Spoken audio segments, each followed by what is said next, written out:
Hey guys, how's it going? It's 8-Bit Eric. Welcome back to the channel. So, just a few days ago, the Xbox Series X launch happened. About a week ago, actually. A little over a week. About a week and some odd days. And some interesting news came out. I didn't get to talk about it, but we're finally going to read it. They came out and announced that this was the biggest launch ever for an Xbox console. Xbox Series X and Series X blew all the previous Xbox console launches out of the water. This is pretty good news for Microsoft. I mean, let's be honest here. In the past, especially with Xbox One, they kind of struggled to keep up momentum with the PlayStation 4. But now, this is pretty big. This is interesting. So we're going to read this news article from Eurogamer.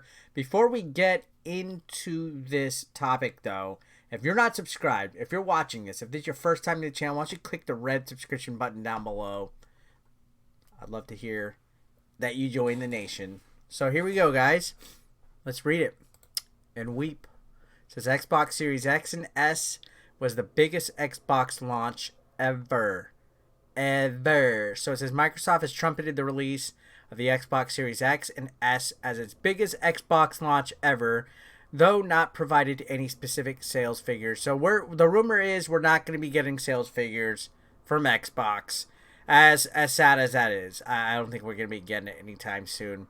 Xbox Phil Spencer, the boss, broke the news on Twitter today, noting that more Xbox consoles have been sold in more countries than ever before, and that more were on the way. So this is big news. Again, the Xbox Series X launch seems like it has been a bajillion times better than the Xbox One console launch by miles. So good on Microsoft. Good on them.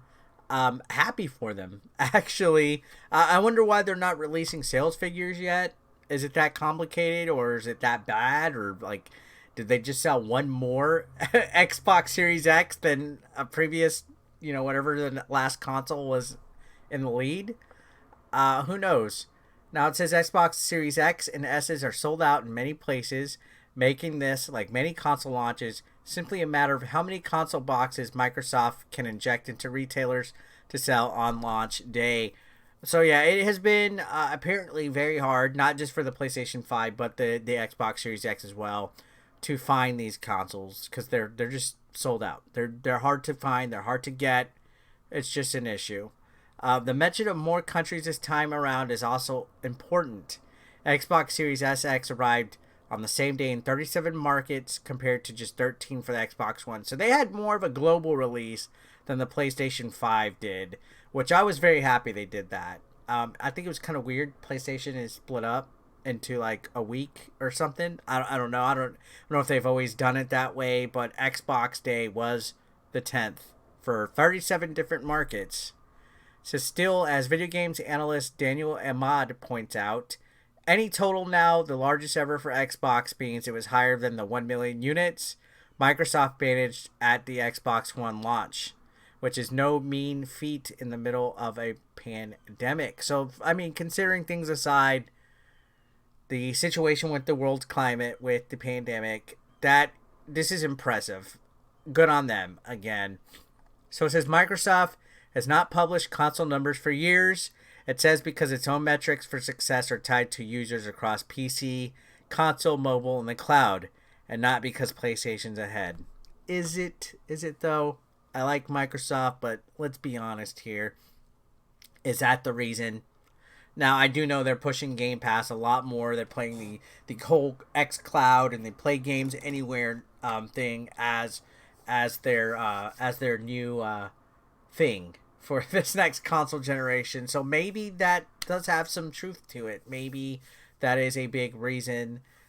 Who knows? But it says don't expect sales numbers anytime in the future either, even if Xbox overtakes PlayStation this generation. And this is what Phil Spencer says. He says, I can promise you that I won't do that, Spencer told The Guardian just yesterday. In the last year, we've had Google and Amazon and now Facebook announcing they're coming into our gaming space. I'm not going to go compete with their numbers based on how many Xbox Series X's I've sold. Google is never going to talk about how many Chromecast Pros they sold. They're going to talk about how many players they have. And that's an interesting take. That's an interesting concept. Talk about how many players you have, not how many consoles you sold.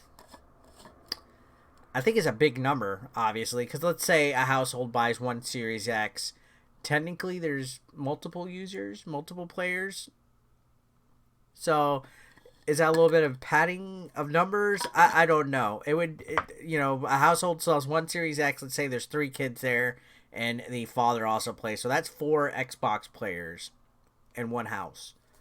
That seems like a bigger number to count also. So I don't know. I guess maybe they're just saying, hey, we just want to get games to everybody and have people enjoy them. That's good. That's just making sure people are entertained. So maybe that's a good outlook in life. He says, I think the people who want to pit us against Sony based on who sold the most consoles lose the context of what gaming is about today. So this is an interesting take here. There are 3 billion people who play games on the planet today, but maybe only 200 million households that have a video game console. In a way, the console space is becoming a smaller and smaller percentage of the overall gaming pie. So, again, that's an interesting take. That kind of aligns with what I said with the bigger picture of making games accessible, providing entertainment, different accessible options for people. Not just a console-based thing, but, PC gaming with the Xbox Game Pass. The Play Anywhere stuff where you can play the games on your phone, the xCloud, stuff like that. It seems like Microsoft is looking at a different picture and not just limiting their stuff to consoles. So that's fair enough. Interesting take. I didn't think about that really. So I could get behind that and respect that. Again, I'm really glad with the amount of interactiveness that Phil Spencer has been providing a lot lately. He's been doing his rounds on the media and talking and providing questions and insight to how Microsoft is operating as a company with the Xbox right now. So not a bad little read. Very interesting. Congrats again on Xbox for having the most successful launch that they've ever had. That's big, again, considering what's going on with today's climate with the pandemic. So pretty impressive. Again, I am curious to figure out what the sales numbers are, what the metrics are, and stuff like that. So, I don't know. Interesting read, though. Interesting. Either way, guys, let me know your thoughts down below.